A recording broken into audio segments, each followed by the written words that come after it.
When I cast the bones for this 1111 portal reading, the story was very clear. Money and security are pressing heavily on people's hearts. The bones revealed a wave of worry about how to make ends meet, how to stretch a dollar, how to keep food on the table. I felt an overwhelming need for the peace and clarity of mind in this area. Now, this really all makes sense, with the recent cuts to food benefits and economic uncertainty touching so many households. Collective anxiety about survival is in the air. But underneath those concerns, the bones also spoke of something deeper. Yes, it's called a spiritual imbalance. Now, what am I talking about here? You see, we've learned to place our faith in systems, programs, and paychecks, promises made by people who often don't keep them. Many have come to see the food benefit program, for instance, itself as a kind of God. It feeds, it sustains, it provides, but what happens when our faith is placed in things rather than the source of all things, right? We lose sight of the real value of a life. Now, this is not judgment. It is a reminder. There is nothing wrong with receiving help. Not at all.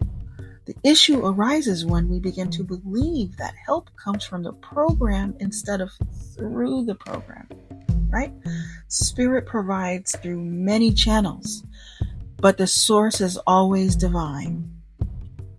When we forget that, we begin practicing what I call the ritual of lack, a ceremony we don't even realize we're performing in the first place.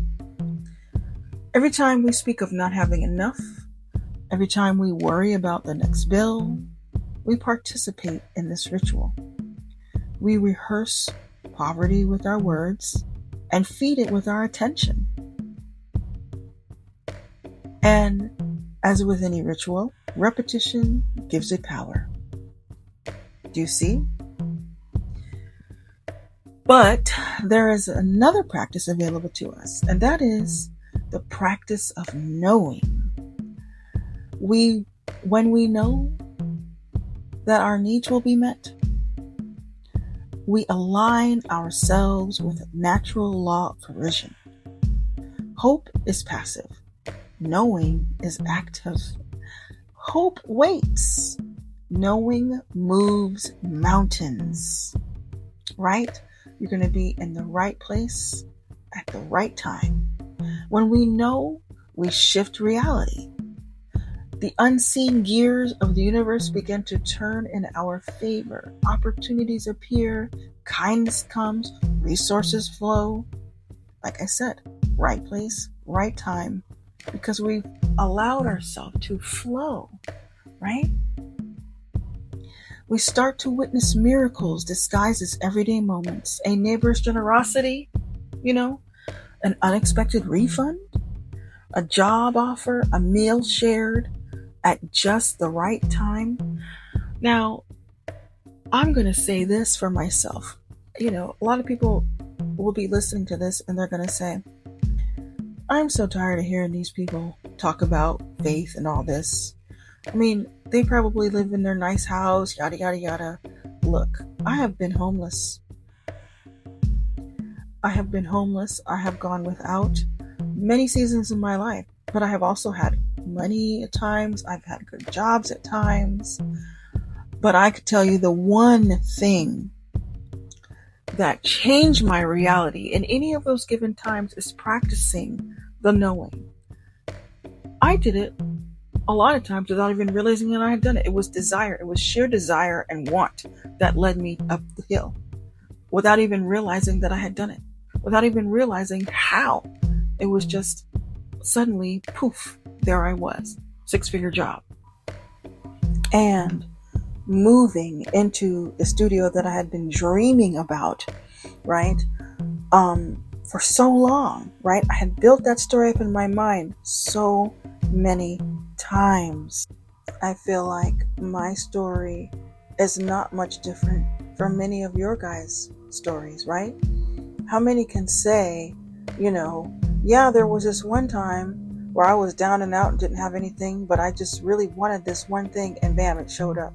But it showed up because you birthed a desire, you had an intention, and there was so much power and energy behind that. You created it, and it became real. So, all that to say that we need to be more intentional with what we're putting out into the world, with what we're creating with our imaginations, with what we're consuming that causes our imagination, right? So this month, as fear and scarcity try to grip the collective mind, the bones are urging us to return to our force, our source. Remember, you're not sustained by policies, but by divine intelligence. The same energy that gives breath to the trees also gives life to you. So let's agree not to hope, but to know that our needs are going to be met. Together, we can create a powerful wave of faith that overrides fear. And in that shared knowing, we will find peace, provision, and the remembrance of who we truly are. Divine beings in an abundant universe. So, I say to you now, thank you for listening.